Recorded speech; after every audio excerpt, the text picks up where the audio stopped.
Olá, pessoas, tudo bem? Sejam bem-vindos a mais um episódio do Titancast. Dessa vez, hoje, eu, Natália, estou sozinha para outro episódio especial com vocês.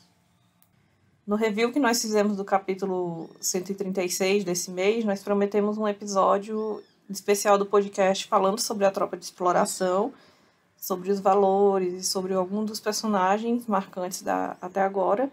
E eu vim entregar a vocês, né? Finalmente deu certo. Yay! E eu espero que vocês gostem do episódio, assim como nós lançamos o episódio especial do Rainer recentemente. Se você não ouviu, escutem. E acho que esse formato está servindo melhor pra gente. E lembrando que vai ter spoilers até o capítulo 136 do mangá, que foi o capítulo que saiu na época que eu tô gravando. Então, vamos lá. A tropa de exploração, eles são um dos grandes apelos originais do anime e tanto do mangá. Eles são a primeira coisa que a gente vê na obra. É uma missão da tropa para fora das muralhas e vemos as atrocidades que os titãs são capazes de fazer. São eles que apresentam mesmo o contexto da obra, antes que a gente possa ver qualquer outra coisa, antes mesmo de vermos os personagens principais. E eles também são muito adorados pelo jovem Eren. Então, como o Eren é o protagonista, o personagem principal, e de praxe, assim, nós nos apegamos ao protagonista e às visões dele, nós também ficamos nessa visão admirada que ele tem da tropa, de são pessoas especiais, que lutam pela liberdade, que têm mais vontade de descobrir sobre o mundo lá fora. O próprio Isayama, o autor do mangá, já definiu esse grupo uma vez como pessoas que não têm medo do perigo, que eles são desbravadores, que gostam de descobrir coisas. E ele definiria que se a tropa fossem... as pessoas da tropa fossem em profissões do nosso mundo, eles seriam algo como astronautas, exploradores mesmo, que tem esse intuito, essa busca por descobrir a verdade sobre as coisas, descobrir mais sobre o nosso mundo e sobre o universo que vivemos. A tropa de exploração, diferentemente dos outros dois ramos do exército que nós vimos, não tem a prioridade de lidar diretamente com pessoas. A missão deles era realmente lidar com titãs. É diferente das tropas estacionárias, que nós vemos o Hannes e o Pixies, que eles lidam com os conflitos mais gerais, e com a polícia militar, que é quem lida com os conflitos mais importantes e quem obedece o rei e ajuda a controlar o que é que acontece dentro das muralhas. Então, esses dois ramos lidam diretamente com as pessoas de dentro das muralhas e os conflitos de dentro das muralhas. E enquanto a tropa de exploração eram vistos como loucos, muito radicais. E a tropa de exploração foi permitida existir pelo Rei das Muralhas justamente porque ela ajudava a manter esse sistema. Porque o sistema lá dentro das muralhas de hierarquias em que ninguém pessoa se revoltaria. Justamente como o Pixies fala no começo, a humanidade, na visão dele, teria que ter um inimigo em comum para não ficar sempre brigando entre si. E no caso, esses inimigos eles eram os titãs. Por causa dos titãs, não tinham mais revoltas de dentro das muralhas por melhores condições de vida e tal. Eles ajudavam a manter essa ordem social. E era bom para o governo que a tropa existisse, porque, apesar de todos os sacrifícios, dos sonhos da tropa, eles nunca conseguiam realizar nada. Eles voltavam para missões todos arrasados, a morte, e basicamente passavam a mensagem de, se você sair das muralhas, se você tentar fazer isso aqui, você vai acabar morto, igual esses doidos aqui da tropa. Além de que a tropa também atraía as mentes mais inquisitivas, as pessoas que buscavam mais pelas coisas, que queriam mudar aquele sistema. Era conveniente também para o governo que todos eles acabassem morrendo, virando comidas de titã. Mas não dá pra gente falar tão certo assim se esse sistema realmente funcionou. E sobre toda essa trama política, é bem complicada, acho que a gente pode deixar para outro podcast. E aqui nós vamos seguir falando essencialmente sobre a tropa em si. Como eu falei anteriormente, nós somos apresentados a obra pelo ponto de vista do Eren, já que ele é o nosso protagonista. Nós vemos como o Eren sente essa revolta por viver dentro daquelas muralhas, sem liberdade de sair. Apesar dele ter uma vida estável e ser relativamente feliz com os outros, ele ainda sente essa indignação de que tem esses monstros lá fora e de que eles atrapalham essa vivência, a existência deles, da humanidade, já que eles ficam confinados lá dentro como pássaros dentro de gaiolas, ou como o gado, né, como o Eren adora chamar. E ele tem essa visão da tropa, de que eles são heróis, são pessoas corajosas, que desafiam o sistema, que lutam por liberdade, e por isso o Eren admira tanto eles. E nós, como os leitores e tal, somos levados a ter o mesmo pensamento do Eren. E é claro que essa visão do Eren é bem romantizada e até um pouco ingênua, afinal ele também era uma criança. E muito disso também é parte de uma admiração infantil de que não conhece a complexidade do mundo lá fora. Nós vimos vários outros personagens que não têm a mesma visão que ele e que não têm essa visão de que morrer lutando por algo é algo legal, sabe? Porque o Eren diz que ele queria morrer por essa causa da tropa, morrer em busca da liberdade. Que a tropa tem que seguir em frente para dar significado à vida do pessoal que morreu para isso. E só que outras pessoas, como a Mikasa e a própria Carla, a mãe dele, não têm essa visão. Eles são pessoas que estão satisfeitas em morar suas vidinhas simples lá dentro, desde que possam ter uma vida tranquila e junto das pessoas que amam. Isso não é necessariamente errado, e justamente por essa visão do Eren ser tão extremista, e como, de novo, ele é o protagonista, e nós somos levados a achar que ele vai estar certo e que a obra vai mostrar que ele está certo, nós também temos essa visão. Mas é bom não invalidar também a visão dos outros personagens por eles terem outra visão de mundo. Inclusive, essa romantização da tropa é um problema à parte, que o fandom também romantiza bastante esse ideal da tropa sem realmente entender, acho que, as implicâncias que podem ser. Até porque, no começo da obra, não parece que vai ser uma coisa tão complexa assim. Porque no começo nós temos essa visão bem clara assim, do mundo, de que tem os mocinhos e tem um bando de monstros, e os mocinhos têm que matar esses monstros. E que é legal matar os monstros para dar mais liberdade para todo o seu povo. E como tem essa visão muito fácil de entender da obra, realmente não parece ter muita coisa por trás. E para mim, basicamente, parte da genialidade do Isayama, do autor, é conseguir desconstruir um pouco e criticar essas coisas ao longo da obra. E é muito fácil ter uma visão errada sobre esse verdadeiro espírito da tropa de exploração. Muitas pessoas, assim como o próprio Eren, não entendem necessariamente bem do que se trata esse espírito, mesmo admirando a tropa e todas as suas conquistas. O principal da diferença é que a tropa de exploração, eles não queriam acabar com os titãs para serem os heróis salvadores da humanidade.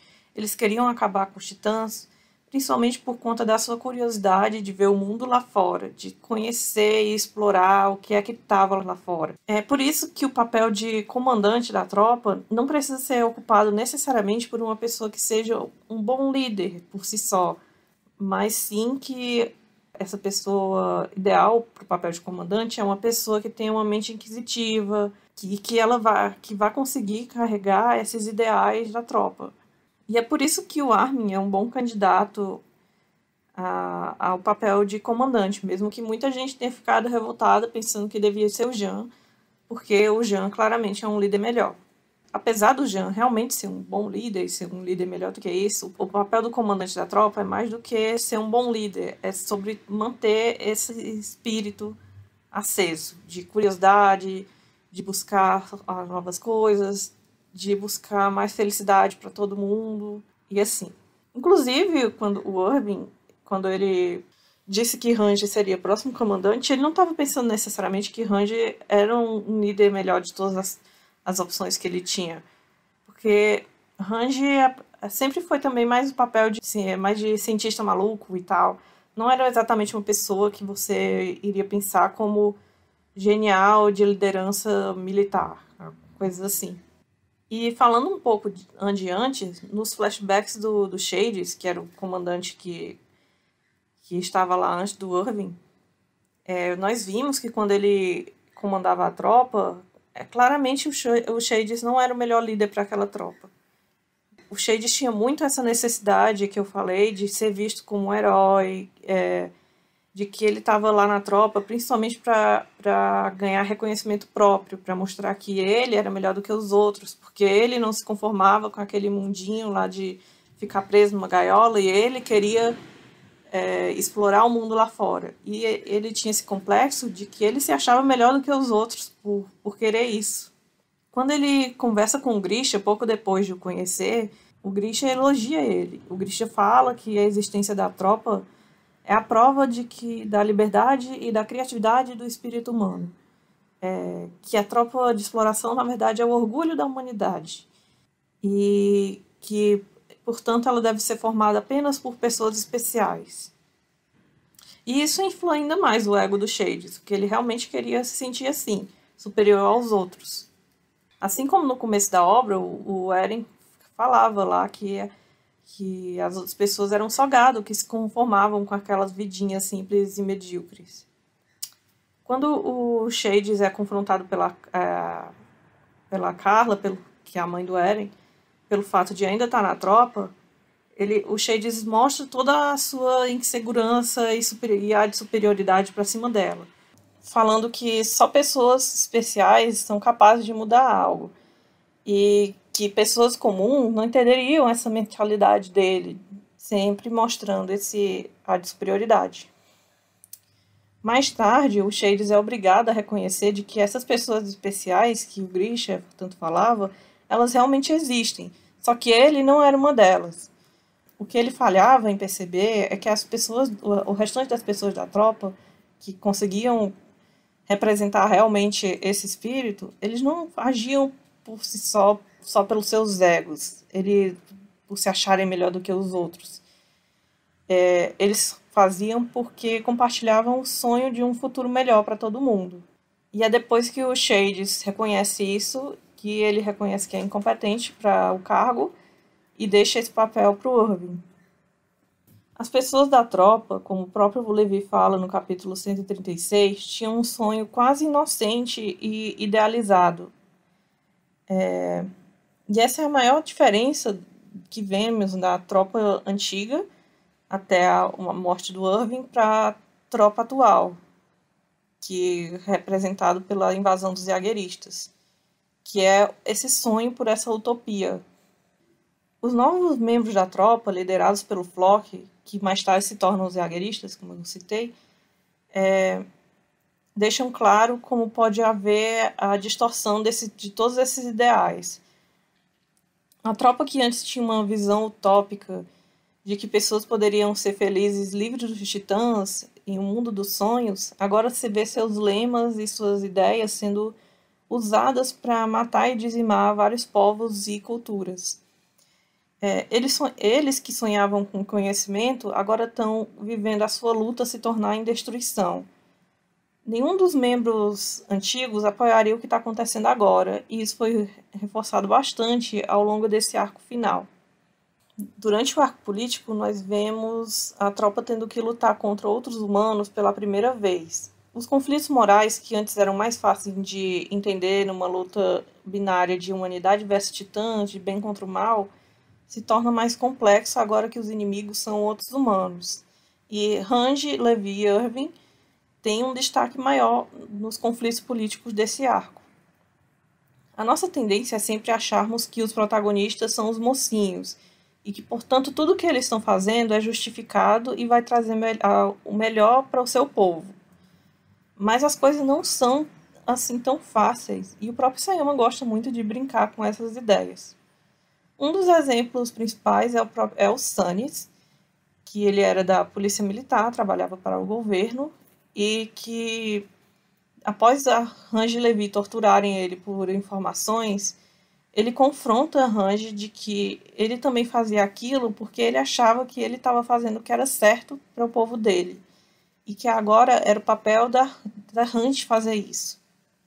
E essa ideia, inclusive, veio confrontar agora no que Range é comandante no arco atual. O Isaiman demonstra bem essa virada, que antes parecia uma coisa super legal e foi distorcida para uma coisa que agora, na verdade, está contra o nosso grupo de personagens principais. E no final do arco político, nós também podemos ver o Irving se perguntando se o que eles fizeram realmente foi a coisa certa. Se eles não estavam só agindo por interesse próprio e se eles não deviam ter feito outra coisa pelo bem do povo, se as motivações deles estavam corretas. E quando ele fala isso, quando ele demonstra essas preocupações pro Zackley, o Zackley, a gente percebe que as coisas já estão meio do jeito que ele falou, porque a gente vê que o Zackley não se importa nem um pouco com essas coisas. Ele só quer se vingar e torturar o pessoal mais rico que passou esses anos humilhando ele.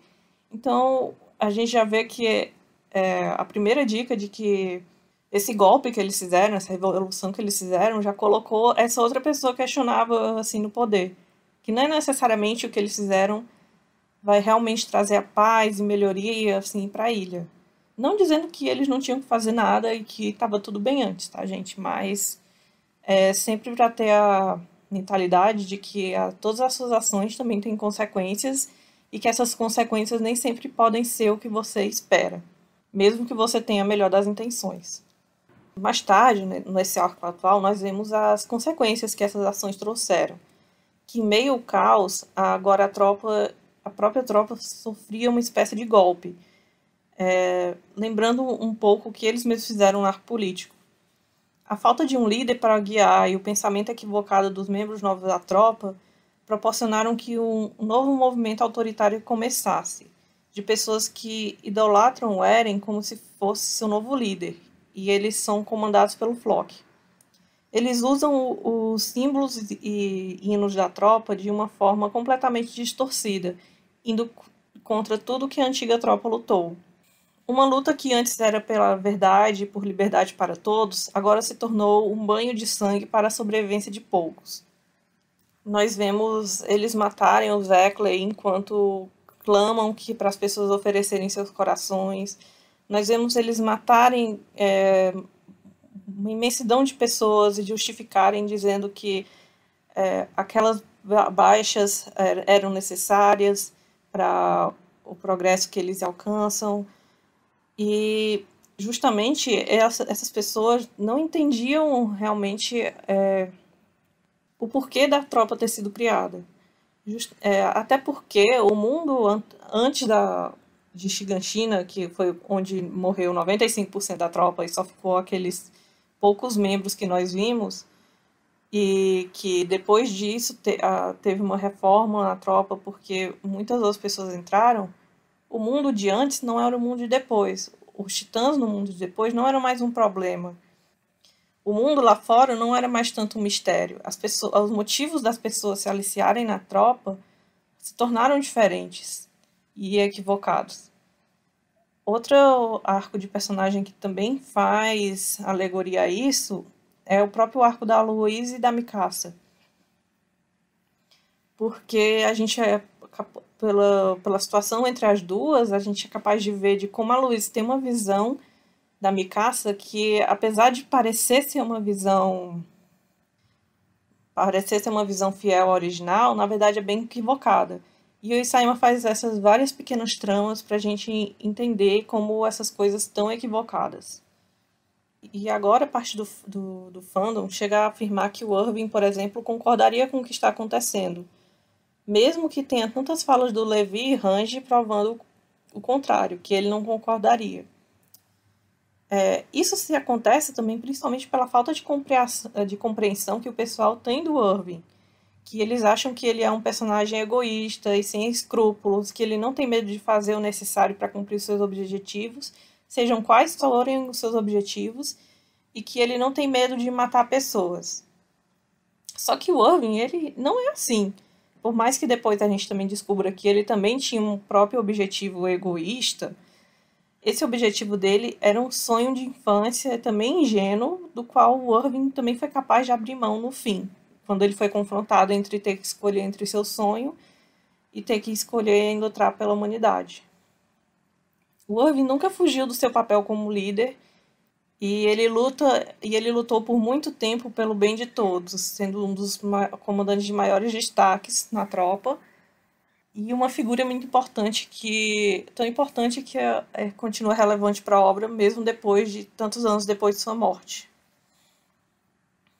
Mesmo que o Irving não tivesse medo de usar seus soldados, os soldados confiavam as suas vidas para o Irving. Não era alguma coisa que ele estava pegando e matando gente inocente. E o Irving não lidava com essas vidas de forma leviana. Ele sempre foi muito atormentado por todas essas mortes, como nós podemos ver nos últimos capítulos dele em vida. E a principal diferença é de que o próprio Irving nunca poria o povo ediano acima de todo o resto, assim como o restante da tropa também não colocaria. Eles não, mesmo que eles fossem colocados contra a parede nessa situação, eles se recusariam a sujar as mãos de sangue dessa forma, assim como Range está mostrando nesse arco final. E eles continuariam buscando por uma opção de paz para todos, mesmo que essa opção fosse utópica. Eu sei que também tem muita gente que chama a tropa atual, Range, Armin e tal, de hipócritas, como eu falei antes, e de falsos moralistas, porque não querem matar pessoas depois de já terem matado tanta gente. Mas justamente tem uma grande diferença entre matar inocentes e matar pessoas no plano político. Ainda mais numa guerra de verdade, porque o que está acontecendo não é uma guerra, é um massacre. Ainda mais quando você vê que os ganhos não vão ser tão bons assim. E justamente como o Levi disse, não é por tudo isso que a tropa lutou por tanto esse tempo. Isso não era o sonho que eles queriam, não era o que eles buscavam. Isso não representa o que é a tropa de exploração. E por isso eles, na verdade, eles estão se mantendo às suas origens e aos seus princípios. Não é que eles não queiram matar ninguém, não tenham medo de fazer nada disso. Eles tomam providências quando é para tomar. É só que a matança geral não faz sentido. E nesses flashbacks dos 4 anos que passaram na ilha, entre o período da Batalha de Shiganshina até o atual, nós podemos ver Range e os outros falando que eles tinham que trazer esse trabalho para si, que eles não podiam ficar dependendo só do Zeke e da Kiyomi para resolver os problemas deles. Que eles que tinham que desvendar o mundo, conhecer os novos povos e culturas, mostrar para essas pessoas que eles mesmos não eram monstros, como muitos achavam. Afinal, os Eldianos da ilha estavam presos na ilha há 100 anos e eles não sabiam como era o mundo, assim como o mundo também não sabia quem eram eles. Esse espírito aventureiro de desvendar o mundo, descobrir novas culturas e tal, é o que é a verdadeira essência da tropa, como o próprio Sayama tinha falado anteriormente.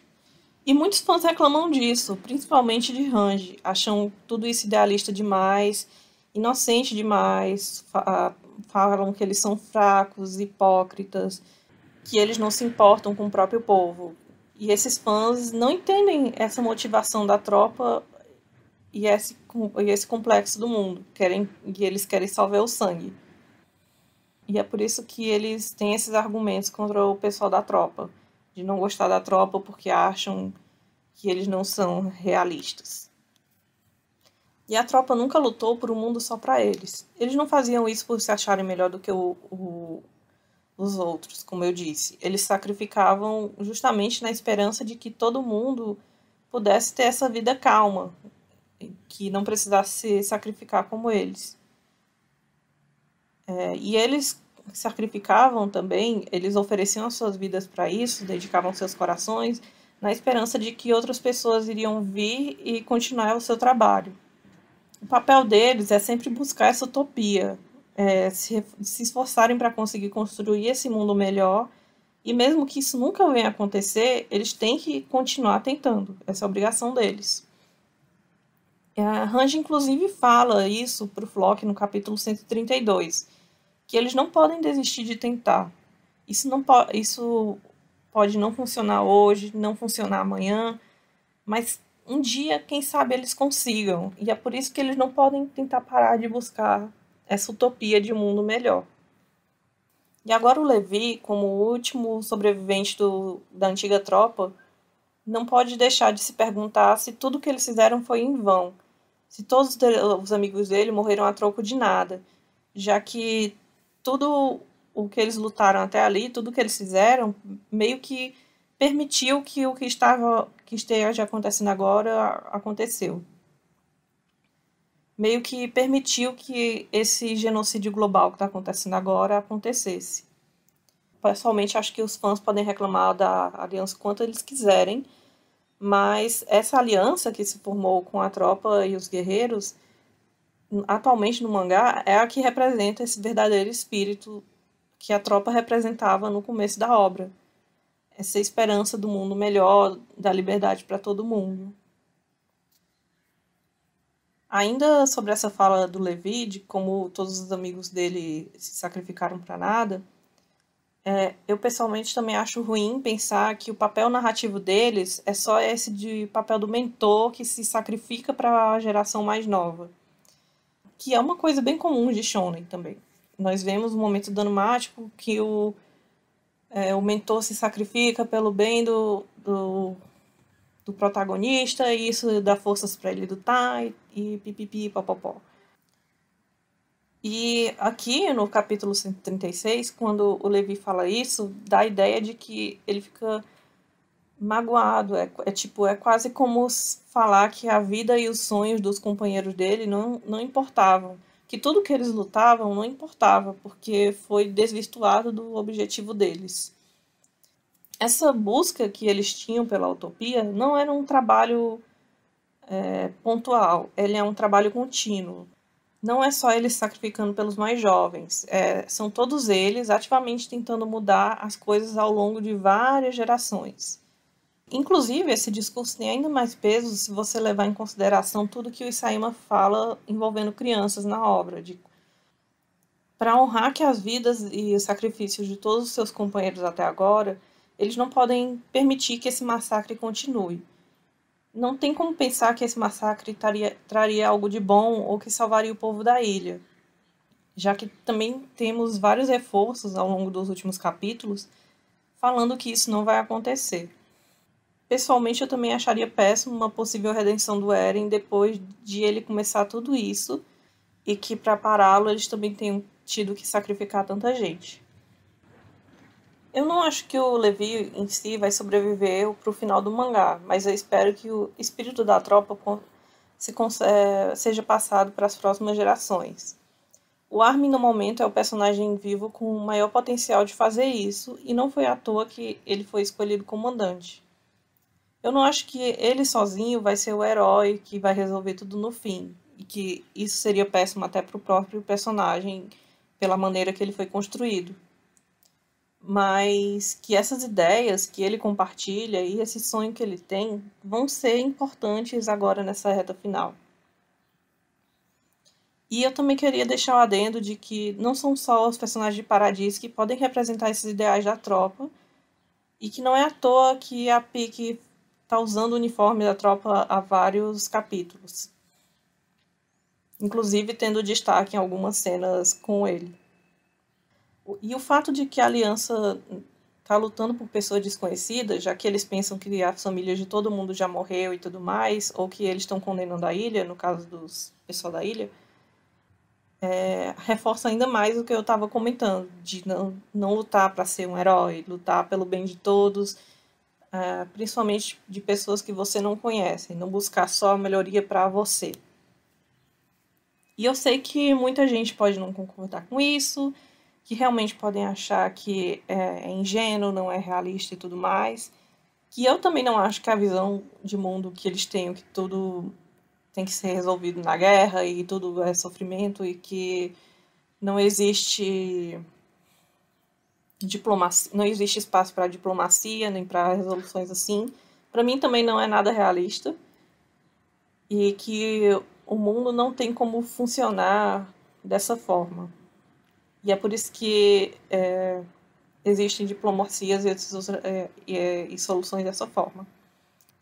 E apesar de tudo isso que eu falei da tropa, eu espero que não tenha ficado super romantizado, porque acho que não é nem a ideia do próprio Isayama romantizar tudo isso, mas sim de passar essa ideia honesta de esperar lutar por um futuro melhor, mesmo que pareça uma solução ingênua.